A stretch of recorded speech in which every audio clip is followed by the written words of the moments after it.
Hello students, welcome to Magnet Brains. मैं रूपाली वर्मा। हम सभी यहाँ भरपूर कोशिश कर रहे हैं कि आप सभी की पढ़ाई बहुत ही अच्छे से चलती रहे।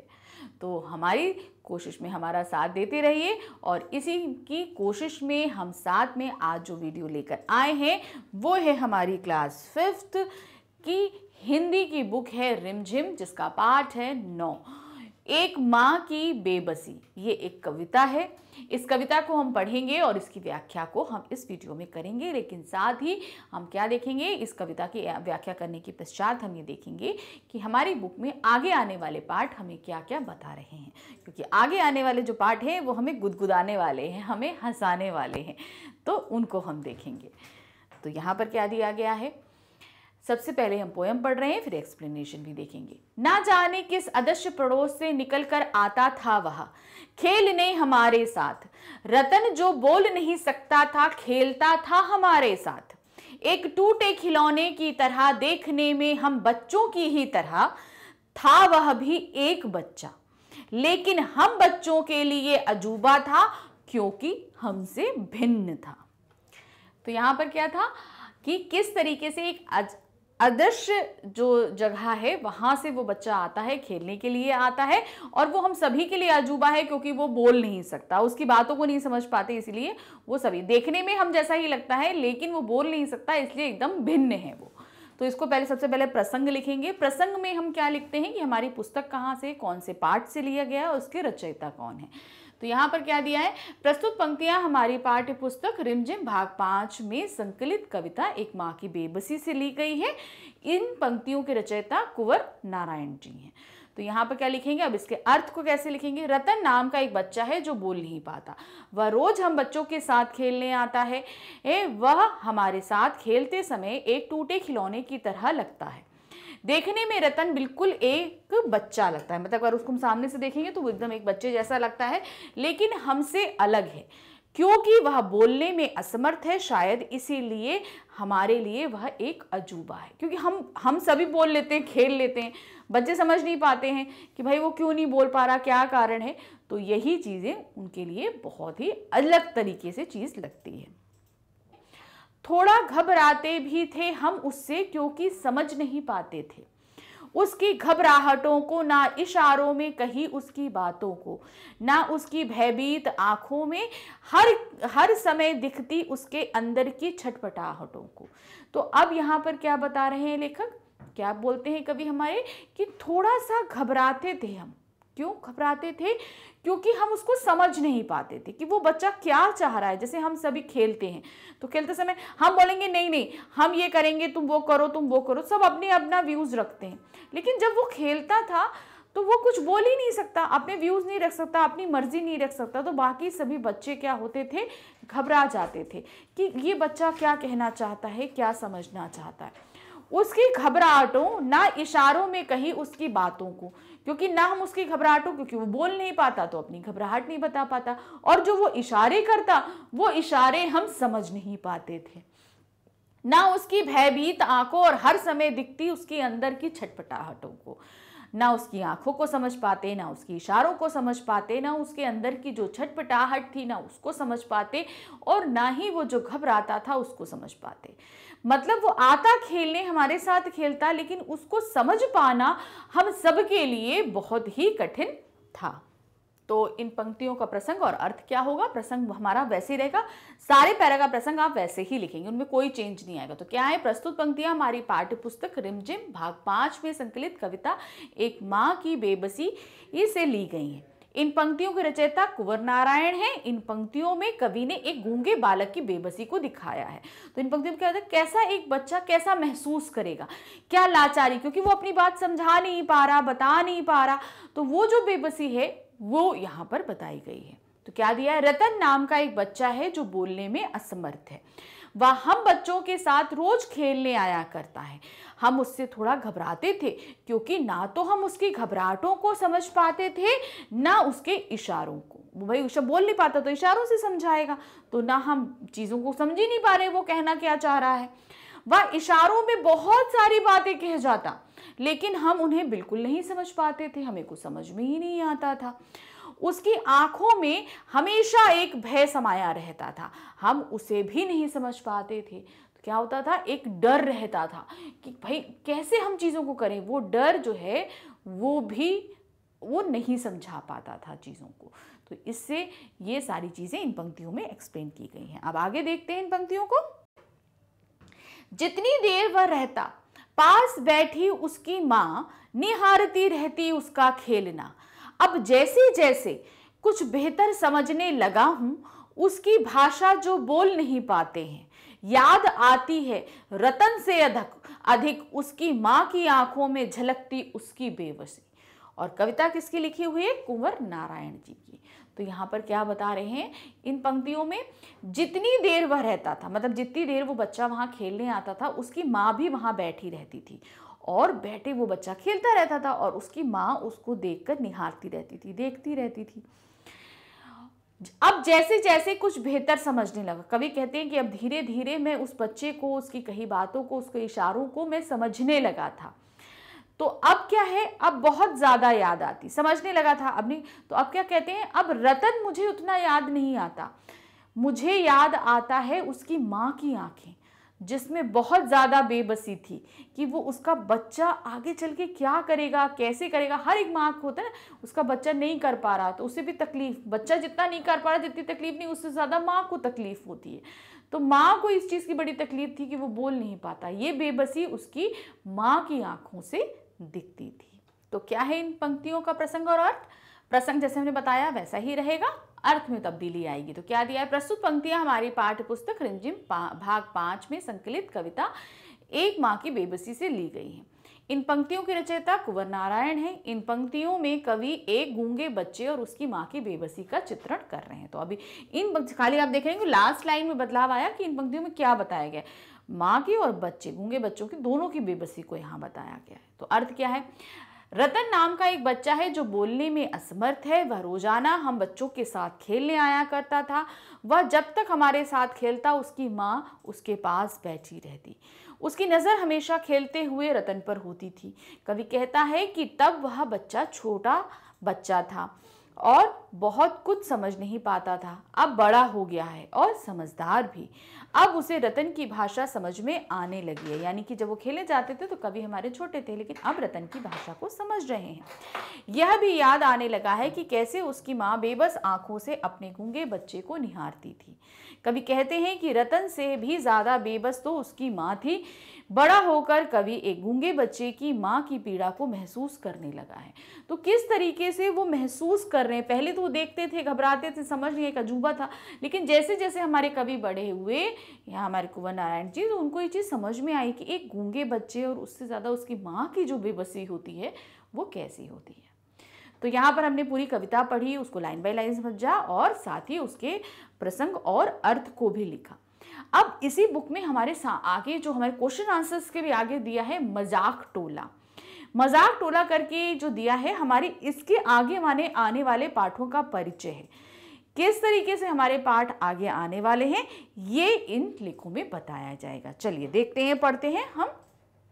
तो क्या है मजाक टोला। किताब का यह भाग्य हास्य तथा हंसी की रचनाओं का है। किसी बात या रचना में ऐसा क्या है कि उसे सुनने या पढ़ने में हमें हंसी आ जाती है। इस प्रश्न का उत्तर हम इस चुटकुले की मदद से ढूंढ सकते हैं। यानी कि क्या चीज होती है जो हमें किसी चीज में हंसी आ जाती है। तो एक चुटकुला उन्होंने हमारे सामने पेश किया, चलिए इसको पढ़ते हैं। अध्यापक जी किससे बोल रहे हैं, दिनेश से। क्या कहते हैं, मैंने तुम्हें गाय और घास का चित्र बनाने के लिए कहा था, पर तुम्हारा कागज तो कोरा पड़ा है। भाई जो ड्राइंग टीचर थे उन्होंने बोला कि घास बनाओ, गाय बनाओ, और जब दिनेश के पास गए तो उन्होंने देखा कि उसने तो कुछ बनाया नहीं है। अब दिनेश क्या उत्तर देखा, देखो दिनेश ने चित्र नहीं बनाया, अब उसने अपनी हाजिर जवाबी और अपने दिमाग से उसने क्या उत्तर दिया। क्या दिया, सर मैं घास और गाय का चित्र बना रहा था, पर जब तक चित्र पूरा होता गाय घास खाकर अपने घर चली गई। तो उसने ये उत्तर दिया। तो ये क्या हुआ, एक चुटकुला बन गया कि भाई घास, भाई गाय आई, जो घास थी वो सारी गाय ने खाई और वो सीधे अपने घर निकल गई। तो इसीलिए कोरा कागज है, क्योंकि मैंने तो बनाया था लेकिन सब चला गया, खत्म हो गया। तो इस चुटकुले में 3 ऐसी चीजें साफ देखी जा सकती हैं जो लगभग हर एक हास्य रचना में होती है। तो जो हास्य रचना जब हम बनाते हैं तो उसमें क्या क्या चीजें होती हैं? पहला है स्थिति का दबाव या लाचारी। अब इस समय उसके ऊपर स्थिति क्या थी? अगर दिनेश ये बोल देता कि सर मैंने जो है चित्र नहीं बनाया, तो उसको डांट पड़ती, मार पड़ती, तो उसने ये स्थिति के दबाव में आया। ठीक है।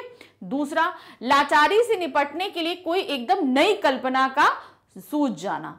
अब क्या था? अब ये इसके अंदर इतना प्रेशर था कि दिनेश के दिमाग में तुरंत एक ट्रिक आ गई, उसने तुरंत उसके दिमाग में ये आइडिया सूझ गया। तीसरा है शुरू की स्थिति का उलट जाना, यानी कि शुरू की स्थिति क्या थी कि सर गुस्से में थे कि आखिर दिनेश ने क्यों नहीं बनाया, हमने होमवर्क दिया था उसने नहीं किया, तो वो क्या थी? एकदम क्रोध की स्थिति थी। लेकिन आखिर तक क्या उलट के आ गया? जस्ट उसकी अपोजिट, यानी कि हंसी हो गई। तो ये 3 चीजें हमेशा किसी भी हंसी के पात्र में होती हैं।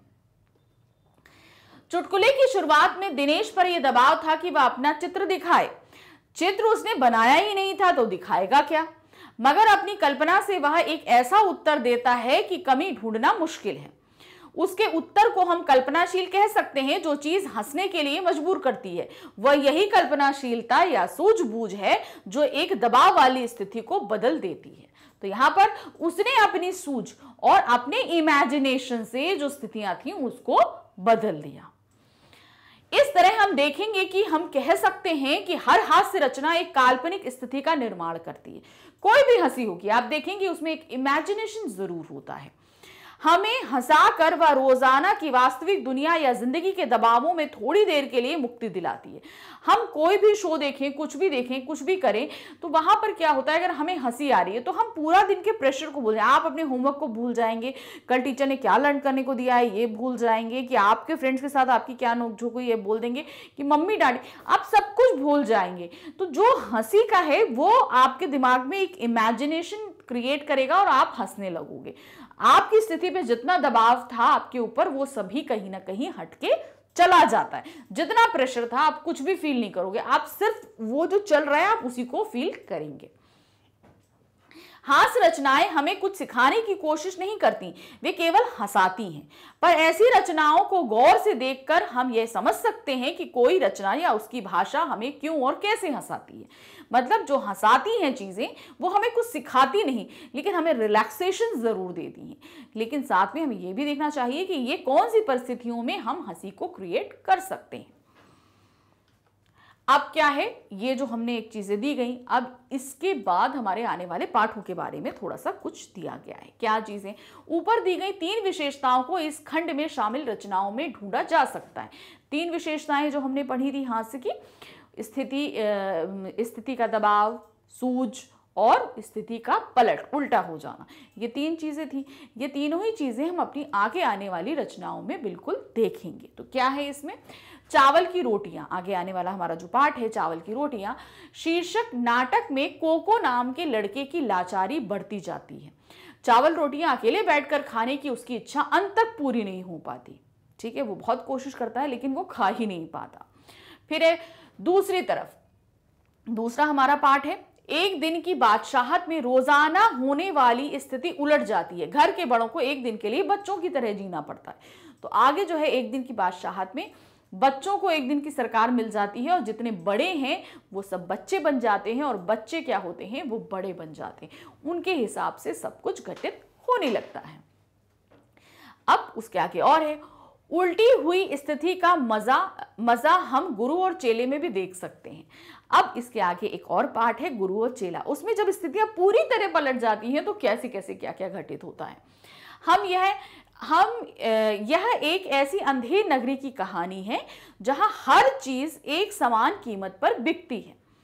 ऐसी नगरी में गुरु और चेला एक मुसीबत में बुरी तरह फंस जाते हैं, पर अंत में एक अनोखी स्थिति बनती है और वे बच जाते हैं।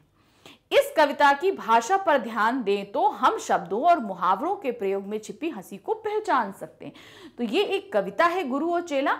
तो इसमें हम देखेंगे कि किस तरीके से मुहावरों के जरिए भी बहुत ही अच्छी हंसी क्रिएट की गई। तो ये आगे आने वाले जो पार्ट हैं जिनमें हम किस तरीके से हंसी को देखेंगे ये सब बताए जा रहे हैं। फिर उसके आगे आने वाला एक पार्ट और है स्वामी की दादी। शीर्षक कहानी में स्वामीनाथन के भोले भाले प्रश्न सुनकर उसकी दादी मन ही मन खुश हो रही है।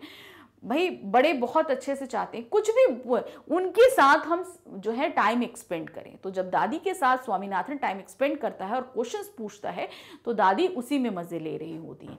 शायद दो बातें इस कहानी को मजेदार बनाती हैं। एक, दादी स्वामी के सवालों पर बहुत ज्यादा गंभीरता से लेती हैं। दूसरे, दादी पोता दोनों में अपनी अपनी बात कहने का उतावलापन और होड़ है। मतलब दोनों अपने, स्वामीनाथन अपने दोस्त के बारे में बताना चाहते हैं और दादी अपनी बातों को बताना चाहती हैं। तो इस तरीके से जो होड़ लगी होती है उससे एक केओस क्रिएट होता है कि किस तरीके से दोनों अपनी अपनी बातों को रखना चाह रहे हैं।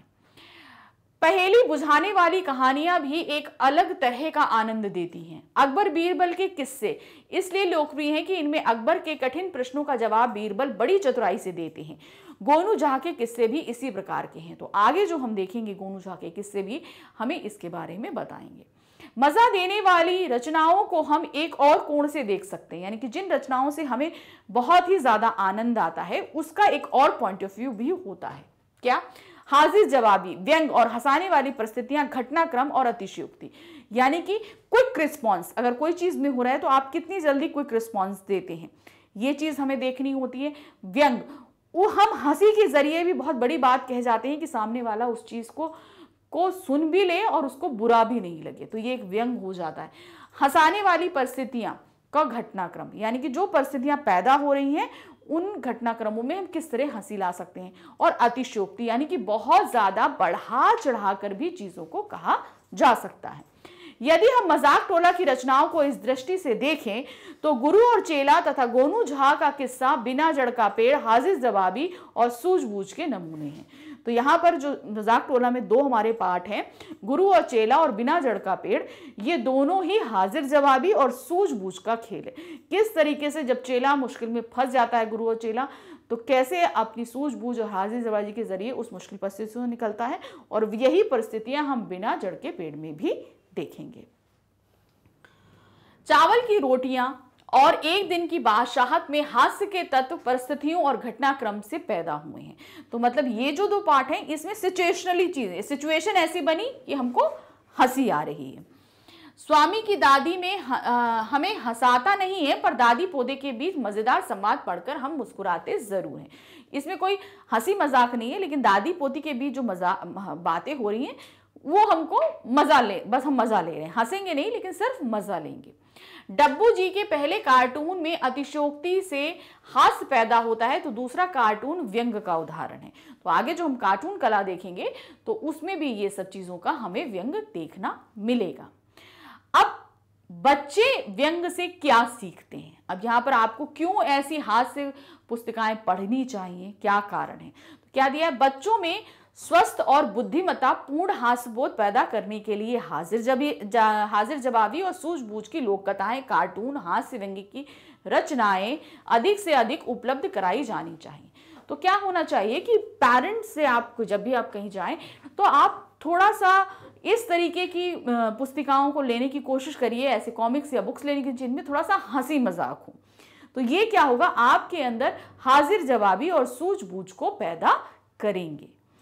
तो यहाँ पर हमने इस पार्ट में जो दो चीजें थी हमने आपको समझाई। हमारी एक कविता थी, हमने उसको समझा और साथ ही आगे आने वाले पाठों की समरी को भी समझा कि आगे आगे हमारे पार्ट में क्या क्या है। आप अगर इसी पार्ट के या और भी पार्ट के एक्सप्लेनेशन या क्वेश्चन आंसर्स को देखना चाहते हैं तो उसके लिए आपको आना होगा हमारे चैनल magnetexplain.com पे। जब आप यहाँ पर आएंगे तो आप देखेंगे कि यहाँ पर सभी क्लासेस अवेलेबल हैं। आपको बस अपनी क्लास सिलेक्ट करनी है, क्लास 5th। जब आप इसे सिलेक्ट करेंगे तो आप देखेंगे कि क्लास 5th में पढ़ाए जाने वाले सभी सब्जेक्ट्स आपके सामने हैं। आपको यहाँ पर हिंदी सिलेक्ट करना है, रिमझिम बुक। जब सिलेक्ट करेंगे तो आपके सामने रिमझिम बुक की पूरी प्लेलिस्ट होगी। तो जो भी चैप्टर आप पढ़ना चाहते हैं उसे क्लिक करिए। क्लिक करने के साथ ही आपका वीडियो स्टार्ट हो जाएगा। वीडियो देखिए, अपनी पूरे जितने भी एक्सप्लेनेशन है उनको अच्छे से समझिए, साथ ही क्वेश्चन आंसर्स अभ्यास कार्य बहुत अच्छे से करिए। लेकिन साथ ही हमारे चैनल को लाइक, सब्सक्राइब और शेयर करना बिल्कुल नहीं भूलिएगा। Thank you for watching, bye bye.